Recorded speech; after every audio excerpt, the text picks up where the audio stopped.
नमस्कार। कभी सोचा है एक छोटा सा पक्षी कैसे पूरे आसमान को बेखौफ होकर नाप लेता है? आज हम प्रकृति के इसी इंजीनियरिंग चमत्कार के परों के नीचे छिपे रहस्यों को खोलने वाले हैं। हाँ, ये सवाल तो जबरदस्त है ना? आखिर ऐसा क्या है पक्षियों के शरीर में जो उन्हें हवा का बेताज बादशाह बना देता है? चलिए, एक-एक करके इस पहेली को सुलझाते हैं। देखिए, किसी भी शानदार मशीन को समझने के लिए पहले उसकी पुर्जों को समझना जरूरी होता है। तो चलिए, पक्षी के डिजाइन ब्लूप्रिंट से ही शुरू करते हैं। अच्छा, तो ये सुनने में तो बड़ा सीधा साधा लगता है ना, पर जरा सोचिए, यही चार चीजें, पंख, दो पैर, दो पंख और बिना दांत वाली चोंच, यही मिलकर एक पक्षी को पक्षी बनाती हैं। और पता है, इनमें से हर एक चीज का अपना एक बहुत ही जरूरी और अनोखा काम है। तो मोटे तौर पर शरीर को 3 हिस्सों में बांटा जा सकता है। सबसे पहले सिर, जहां से दुनिया को देखा जाता है और भोजन पकड़ा जाता है। फिर आता है धड़, जो उड़ान के लिए एक पावर हाउस की तरह है। और आखिर में पूंछ, जो हवा में स्टीयरिंग व्हील की तरह काम करती है, संतुलन और दिशा बनाए रखने के लिए। और अब आते हैं पक्षियों की सबसे जादुई, सबसे हैरान करने वाली काबिलियत पर, उड़ान। आखिर ये गुरुत्वाकर्षण यानी ग्रेविटी को कैसे मात दे देते हैं? आइए इस जादू के पीछे का विज्ञान समझते हैं। तो उड़ान को मुमकिन बनाने के लिए एक तरह का 3 सूत्रीय फॉर्मूला है। सबसे पहले उनका शरीर नाव जैसा स्ट्रीमलाइंड होता है, ताकि हवा को चीरते हुए आसानी से आगे बढ़ सके, रुकावट कम हो। दूसरा, उनकी हड्डियां खोखली होती हैं, जो उन्हें गजब का हल्का बनाती हैं। और तीसरा, उनकी बहुत ही मजबूत मांसपेशियां, जो पंखों को फड़फड़ाने की जबरदस्त ताकत देती हैं। ये डिजाइन इतना शानदार है कि इसने हवाई जहाजों के डिजाइन को भी प्रेरित किया है। सोचिए तो, पक्षियों की हड्डियां अंदर से पूरी तरह खोखली होती हैं, हवा से भरी हुई, जिससे उनका वजन कमाल का कम हो जाता है। प्रकृति सच में सबसे बड़ी इंजीनियर है। इसे समझने के लिए तैरने के बारे में सोच सकते हैं। जैसे हम पानी को हाथों से पीछे धकेलकर आगे बढ़ते हैं, पक्षी भी कुछ वैसा ही हवा के साथ करते हैं। अपस्ट्रोक में पंख ऊपर और पीछे की तरफ जाते हैं। फिर आता है पावर मूव, डाउन स्ट्रोक, जिसमें पंख जोर से नीचे और आगे की तरफ आते हैं, हवा को नीचे धकेलते हैं और खुद को ऊपर उठाते हैं। असल में यही वो हरकत है जो लिफ्ट पैदा करती है। और एक बार हवा में सही ऊंचाई पर पहुंचने के बाद ना, उन्हें लगातार पंख फड़फड़ाने की जरूरत नहीं होती। वो अपनी ऊर्जा बचाने के लिए पंख फैलाकर हवा में तैरते हैं, जिसे हम ग्लाइडिंग कहते हैं। और उतरने के लिए वे पंखों को फैलाकर हवा के प्रतिरोध का इस्तेमाल करते हैं, बिल्कुल किसी पैराशूट की तरह। उड़ान तो बस एक शुरुआत है। अब देखते हैं कि पक्षी अपने खास टूल किट, मतलब अपनी चोंच और पैरों का इस्तेमाल जिंदा रहने के लिए कैसे करते हैं।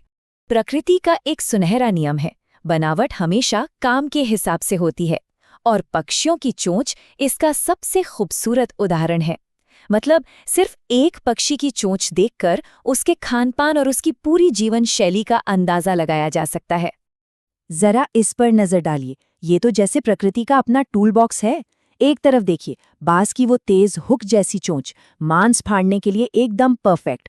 तो दूसरी तरफ है हमिंगबर्ड की पतली लंबी चोंच, जो फूलों का रस पीने के लिए किसी स्ट्रॉ से कम नहीं। और तोते की वो मजबूत घुमावदार चोंच, अरे वो तो सख्त से सख्त अखरोट भी तोड़ सकती है ना? ये कमाल की बात। और ये इंजीनियरिंग का जादू सिर्फ चोंच तक ही सीमित नहीं है, पैरों तक भी फैला हुआ है। कौवे और गौरैया के पैर देखिए, वो डालियों पर एक ऑटोमेटिक लॉक की तरह काम करते हैं, ताकि वे सोते हुए भी न गिरे। वहीं बत्तख के झिल्लीदार पैर उसे पानी में एक कुशल तैराक बनाते हैं। और बाज के उन तेज पंजों को कौन भूल सकता है, जो शिकार को कसकर जकड़ लेते हैं। मतलब हर पैर एक खास मकसद के लिए ही बना है। अब एक नजर डालते हैं उन सिस्टम्स पर जो पक्षियों को जिंदा रहने और अपनी नस्ल को आगे बढ़ाने में मदद करते हैं। इन्हें हम उनकी लाइफ सपोर्ट सिस्टम्स भी कह सकते हैं। हम अक्सर सोचते हैं कि पर सिर्फ उड़ने के लिए हैं, लेकिन असल में ये एक स्विस आर्मी नाइफ की तरह है।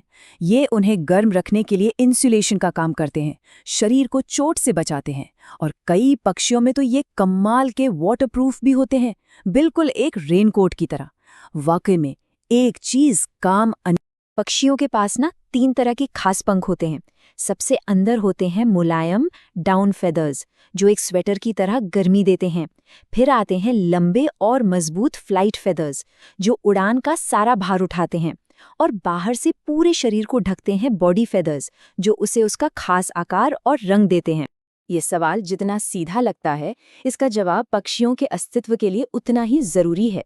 आखिर इतनी मेहनत करके पक्षी घोंसले बनाते ही क्यों हैं? घोंसला सिर्फ एक घर नहीं, ये एक सुरक्षित किला है, एक नर्सरी है। ये अंडों और छोटे बेबस बच्चों को शिकारियों और खराब मौसम से बचाता है और उन्हें वो जरूरी गर्मी देता है जो जिंदा रहने के लिए बहुत जरूरी है। तो अब जब हम इन छोटे छोटे इंजीनियरिंग के चमत्कारों की बनावट को समझ चुके हैं, तो चलिए थोड़ा पीछे हटकर देखते हैं कि ये हमारी दुनिया के लिए, हमारे ग्रह के लिए इतने जरूरी क्यों हैं। पक्षी हमारे इकोसिस्टम के गुमनाम हीरो हैं। वे फसलों को बर्बाद करने वाले कीड़ों को खाते हैं, फलों को खाकर उनके बीज दूर दूर तक फैलाते हैं, जिससे नए पेड़ उगते हैं। और गिद्ध जैसे पक्षी तो प्रकृति के सफाई कर्मी का काम करते हैं। वे हमारे पर्यावरण में एक बहुत जरूरी संतुलन बनाए रखते हैं। और हाँ, हर पक्षी उड़ने में माहिर नहीं होता। गौरैया जैसी चिड़िया कम ऊंचाई पर फुदकती है, तो कबूतर जैसे पक्षी लंबी दूरी तय कर सकते हैं। और फिर शुतुरमुर्ग जैसे पक्षी भी हैं जो उड़ तो नहीं सकते, लेकिन हाँ, जमीन पर कमाल के धावक होते हैं।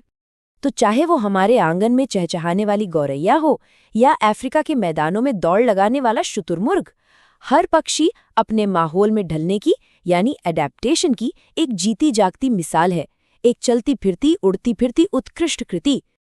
तो हम आपको इसी सवाल के साथ छोड़े जाते हैं।